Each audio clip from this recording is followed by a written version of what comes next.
What's good, y'all? It's Jalen back at it with another video. This video is gonna be random, but it's not really gonna be random. It's just that I came up with the topic literally like 2 minutes ago.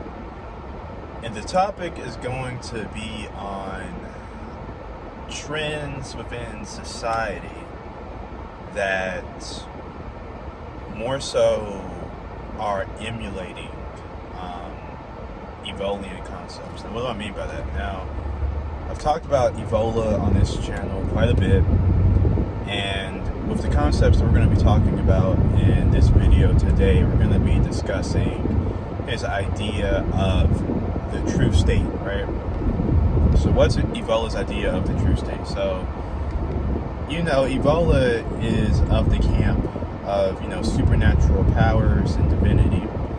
So he believes that a state should have a god king. So a state should have essentially a god king that invokes supernatural powers that are bestowed upon the state. Now, when it comes to the bestowal of supernatural powers onto the state, it's not done out of, I guess you can say like an egalitarian purpose. It's not really done out of, for the betterment of the people type of deal. It's done out of destiny. The state is the pretty much divine expression of a higher will. And so, the king doing this is an act of destiny. It's just meant to happen. It's a part of, the king's own transformation. Of course, a king can be born into this more so role, or he can have this role bestowed upon him by a priest. Evola goes to a myriad of different ways. But, the idea still stands. You need a king, you need a god king that's doing this to the state. And then you also need an aristocracy, you need a nobility. And most likely this aristocracy and nobility is going to be based around blood. Why is it going to be based around blood? Because within the blood, there's particular genes, there's particular qualities that aristocratic families would like to bring out of their descendants. I think a good book in a modern context that could sort of get at what this is necessarily hinting towards is like selective breeding and the birth of philosophy. But it still stands. The nobility is pretty much like a higher stock of people, right? So you have the nobility, then you have the mercantile class, which is essentially your traders. They're just making sure. All the mercantile class is doing is making sure that resources and materials are moving throughout the state and the nation as they should be. Okay. And then you have the workers, which are, they're the people that make sure that the nation stays afloat. They work and they fulfill the tasks that needs to be done. Now, when you're reading Evola, even though he has a preference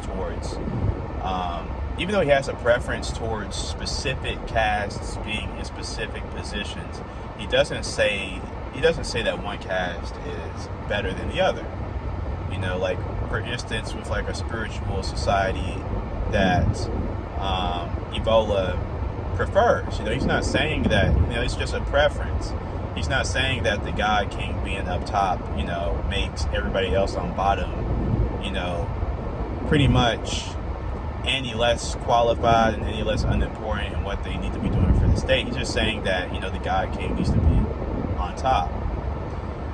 So you have that, and then you also have it to where, the state is an instrument of spiritual evolution.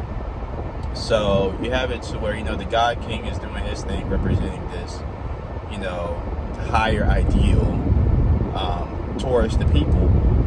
And then you have the people who, depending on how structured and how well-functioning the state is, the people see within the state particular avenues towards their own, evolution. They see that they can do particular things within the state that can help evolve them as people too.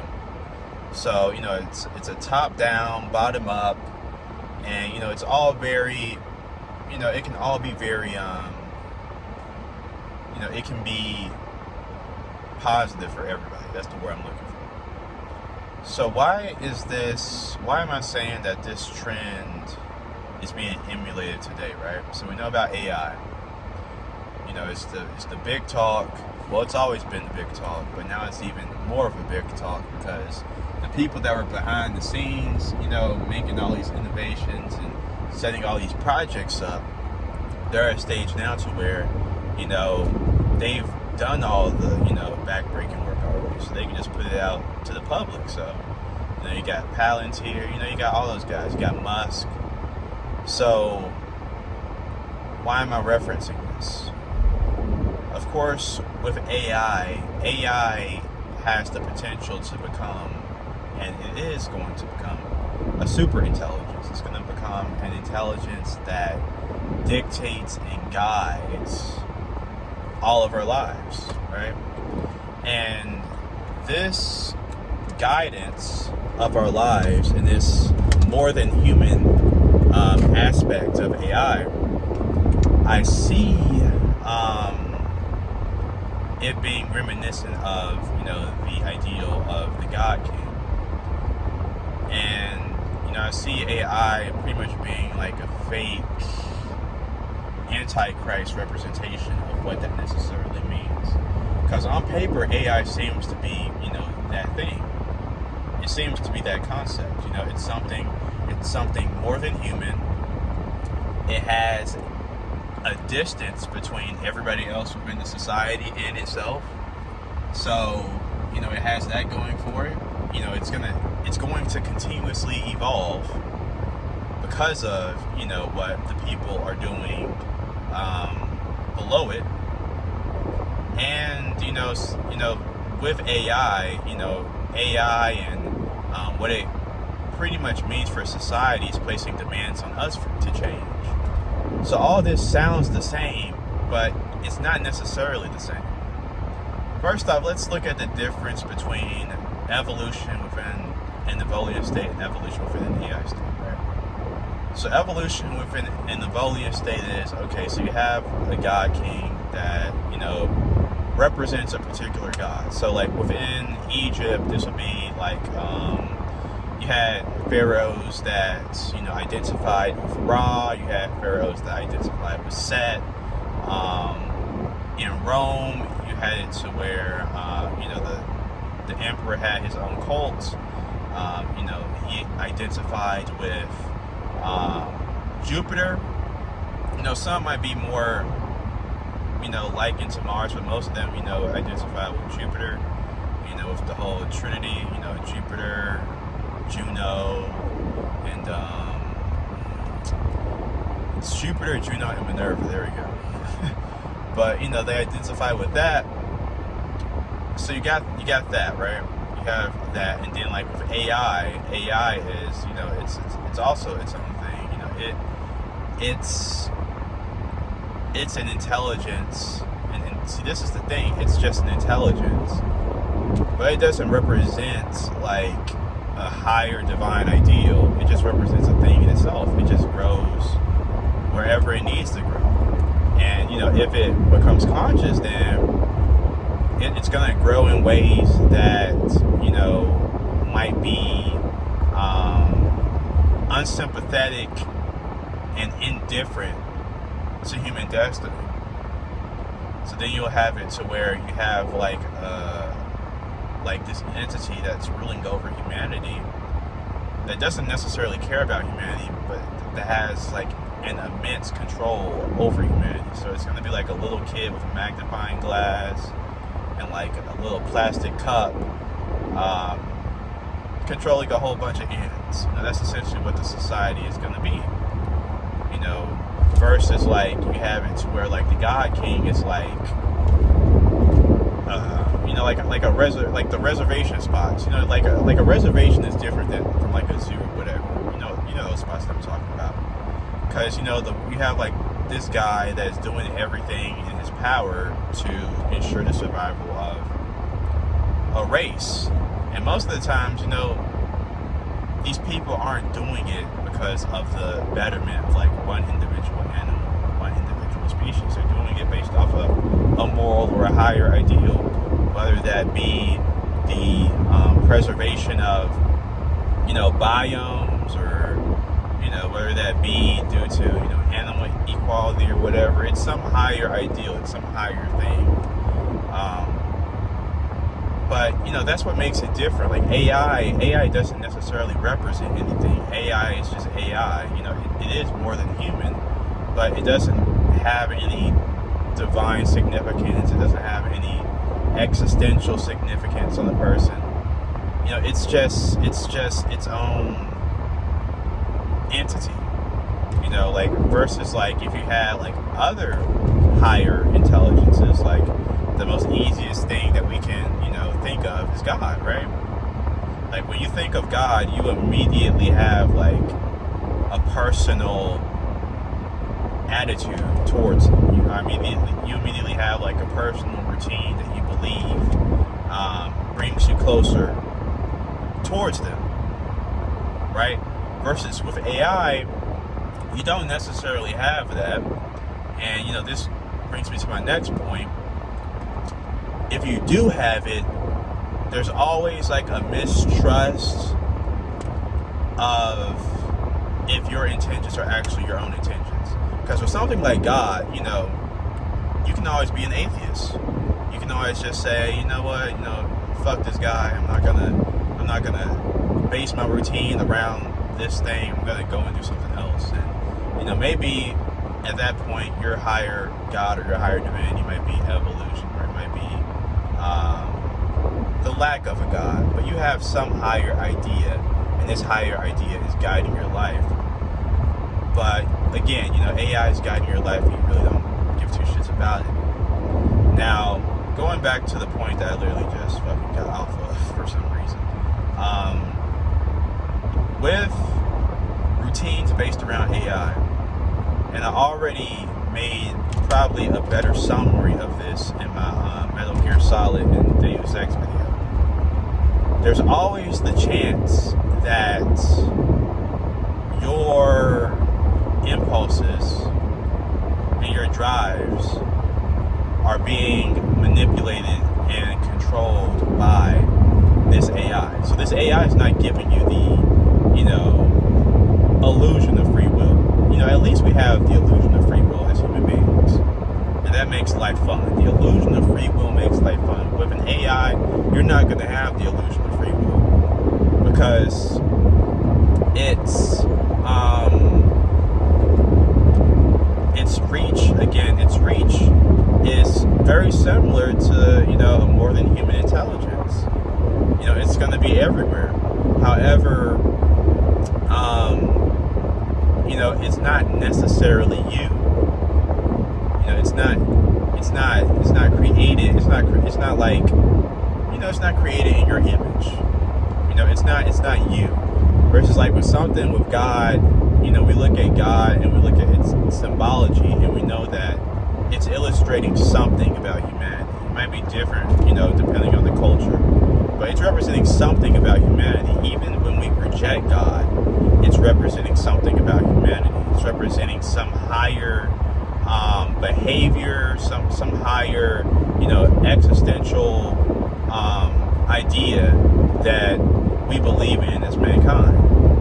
But any behavior that AI has towards us, and any behavior that we have towards AI, is going to do anything for humanity. It's just going to be an empty thing in itself. However, this structure is still very similar to the Evolian state, though. It's still super similar.